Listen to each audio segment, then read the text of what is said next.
जय गुरुदेव, जय गायत्री माता। सावधान, बड़ा बेबस बन सकता है मन। इसमें प्रेरणा पंड्या जी लिखते हैं कि समर्पण हुआ तो निश्चित ही साक्षी भाव की अनुभूति होगी और साधक अपने स्वरूप में अवस्थित होगा। पर यदि समर्पण न हो सका तब इस प्रश्न का उत्तर महर्षि पतंजलि अपने अगले सूत्र यानी कि समाधि पाद्य के चौथे सूत्र में देते हैं। वह कहते हैं, साक्षी होने के अलावा अन्य सभी अवस्थाओं में मन की वृत्तियों के साथ तादात्म्य हो जाता है। ये वृत्तियां साधक की अंतर्चेतना को मनचाहा भटकाती हैं, सुख दुख के सपने दिखाती हैं, कभी हंसाती हैं, कभी रुलाती हैं, इच्छाओं के कच्चे धागों से बांधती हैं, कल्पनाओं और कामनाओं की मदिरा पिलाकर बेहोश करती हैं। साक्षी होने के अतिरिक्त अन्य सभी अवस्थाओं का यही सत्य है, जिसे हम सभी किसी न किसी रूप में रोजमर्रा की जिंदगी में अनुभव करते रहते हैं। मजे की बात तो यह है कि यदा कदा हम में से कई, या यूं कहें कि प्राय हम सभी इन्हीं कामनाओं की तृप्ति के लिए साधना भी करने लगते हैं। गाढ़ी बेहोशी को और गाढ़ा करने के लिए जप तप व्रत का सिलसिला शुरू करते हैं। इसकी सफलताओं पर खुशियों की अटखेलों से खेलते हैं और असफल होने पर गम के आंसुओं से अपने आप को भिगोते हैं। वृत्तियों का यह बहुरंगी तमाशा हमारे जीवन का सामान्य परिचय है। इसमें सौपन तो अनेक है, सत्य एक भी नहीं। इसी तथ्य का संकेत महर्षि के सूत्र में है। परम पूज्य गुरुदेव महर्षि पतंजलि के बारे में कहा करते थे कि वे अद्भुत हैं। वे साधक को तपाने में, उससे साधना कराने में विश्वास करते हैं। उनका इधर उधर की कहानियां किस्से सुनाने में कतई विश्वास नहीं है। बहलाने फुसलाने में उनका कोई यकीन नहीं है। एक प्रसंग में गुरुदेव के सामने जब इस सूत्र की चर्चा चली तो उन्होंने कहा, अब यहीं देखो, कैसी दो टूक बात कह दी उन्होंने। साधकों के सामने बिल्कुल बात साफ कर दी कि या तो साक्षी भाव को उपलब्ध कर अपने स्वरूप में अवस्थित हो जाओ, या फिर वृत्तियों के साथ तादात्म्य करते भटकते रहो। इन दो के अलावा कोई तीसरी सच्चाई नहीं हो सकती। जान सको तो जानो और मान सको तो मानो। गुरुदेव कहा करते थे, पतंजलि के सूत्र तो साधकों के लिए भेजे गए टेलीग्राम हैं। इसमें इधर उधर एक भी फालतू शब्द नहीं है। कभी कभी तो एक सूत्र पूरा वाक्य तक कह जाता है, वह तो अल्पतम सारभूत है। ये सूत्र ऐसे हैं जैसे कोई तार करने जाए और वहां बेकार के अनावश्यक शब्द काट दे।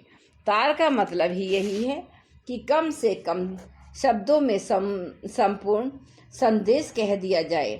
तार की जगह अगर पत्र लिखा जाता तो शायद 10 पन्ने भरने के बावजूद बातें पूरी न हो पाती, लेकिन एक तार में 10 शब्दों में वह केवल पूरा ही नहीं होता, बल्कि पूरे से भी थोड़ा अधिक होता। वह सीधी हृदय पर चोट करता है, उसमें सारतम होता है। इसी प्रसंग में गुरुदेव ने यह बताया कि उसकी मार्गदर्शक सत्ता ने भी उनसे बड़ी सीधी सपाट भाषा में एकदम थोड़े शब्दों में कहा था, साधना करनी है तो इंद्रिय सुखों से मुंह मोड़ना होगा, एकदम रूखी सूखी जिंदगी जीनी होगी। ये बातें बताकर वह थोड़ा रुके, फिर कहने लगे, यह तो बाद में पता चला कि इस रूखे सूखे पन में आनंद की अनंतता समाई है। बस यही बात महर्षि पतंजलि के बारे में है। वह बहुत ही रूखी सूखी धरती पर ले चलेंगे, मरुस्थल जैसी भूमि पर। लेकिन मरुस्थल का अपना सौंदर्य है। उसमें वृक्ष नहीं होते, उसमें नदियां नहीं होती, लेकिन उसका एक अपना विस्तार होता है। किसी जंगल की तुलना उससे नहीं की जा सकती। जंगलों का अपना सौंदर्य है, पहाड़ियों का अपना सौंदर्य है, नदियों की अपनी सुंदरताएं हैं, मरुस्थल की अपनी विराट अनंतता है। हाँ, इस राह पर चलने के लिए हिम्मत की जरूरत है। पतंजलि का हर सूत्र साधकों के साहस के लिए चुनौती है, उनके विवेक को सावधान रहने की चेतावनी है। पतंजलि बिल्कुल साफ तौर पर कहते हैं कि यदि आपको, हमको, मनुष्य मात्र को यदि भटकर उलझन, तनाव, चिंता, दुख, पीड़ा, अवसाद से संपूर्ण रूप से मुक्ति पानी है तो साक्षी भाव को उपलब्ध होने के अलावा अन्य कोई चारा नहीं, क्योंकि अन्य अवस्थाओं में तो मन की वृत्तियों के साथ तादात्म्य बना ही रहेगा। मनुष्य की प्रकृति ही ऐसी है।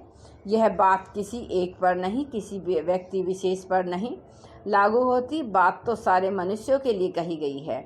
मानव प्रकृति की बनावट व बुनावट की यही पहचान है। साक्षी के अतिरिक्त दूसरी सभी अवस्थाओं में मन के साथ तादाद में बना रहता है। विचारों के प्रवाह के साथ कब एकात्मता सज जाती है पता ही नहीं चलता। ये विचार कैसे भी हो सकते हैं, किसी की भी तरह हो सकते हैं। विचारों के बादलों के साथ हम एक हो जाते हैं, कई बार सफ़ेद बादलों के साथ, कई बार वर्षा से भरे बादलों के साथ, तो कई बार वर्षा रिक्त खाली बादलों के साथ। लेकिन कुछ भी हो, किसी न किसी विचार के बादल के साथ तादाद में बनी रहती है और ऐसे में हम आकाश की शुद्धता गंवा देते हैं, अपने आत्म स्वरूप के अंतरिक्ष की शुद्धता खो देते हैं। और बादलों का यह घिराव घटित ही इस कारण होता है क्योंकि हम तादाद में जोड़ लेते हैं, विचारों के साथ एक हो जाते हैं। ख्याल आता है कि हम भूखे हैं और विचार मन में कौंध आ जाता है।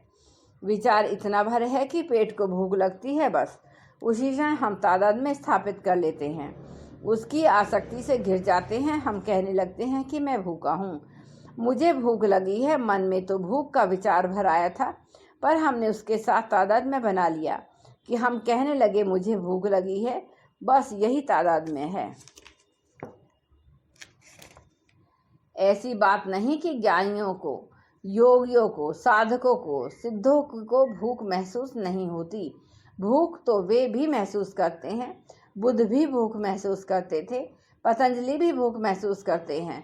लेकिन पतंजलि कभी यह नहीं कहेंगे कि मुझे भूख लगी है।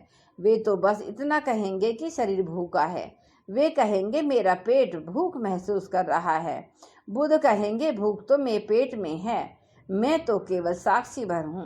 पेट भूखा है लेकिन योगी जन उसके साक्षी मात्र बने रहेंगे। लेकिन हम सब तादाद में बना लेते हैं कि विचार के साथ एक हो जाते हैं। विचार और वृत्तियों के बदलते स्वरूप के साथ हमारा तादाद में भी बदलता है। कभी हम एक के साथ होते हैं तो कभी दूसरी, तीसरी, चौथी और पांचवी वृत्ति के साथ। ये तादाद में ही संसार बनाते हैं। दरअसल यही संसार है। यदि हम तादाद में हैं तो संसार में, दुख में, और यदि इन तादाद मुख के पार परे चले जाएं तो समझो मुक्त हो गए। योग की परम सिद्धि एवं संबोधि की परम अवस्था यही है। यही है निर्वाण और कैवल्य। वृत्तियों के तादाद में टूटते ही हम इस दुख भरे संसार से पार होकर आनंद के जगत में प्रविष्ट हो जाते हैं। आनंद का यह जगत बिल्कुल अभी और यहाँ है, बिल्कुल अभी इसी क्षण। इसके लिए एक पल भी प्रतीक्षा करने की जरूरत नहीं है। बस मन का साक्षी भर होना है, केवल वृत्तियों से नाता तोड़ना है। यह तथ्य कुछ यूं है। सुख कहीं मिलेगा, इस भ्रांति का नाम संसार है। सुख अभी ही है, यही है, इस बोध का नाम निर्वाण है। सुख किसी से मिलेगा, इस भ्रांति का नाम संसार है। सुख अपना स्वभाव है, इस जागृति का नाम मोक्ष है। जय गुरुदेव, जय गायत्री माता, जय प्रणव पंडित जी।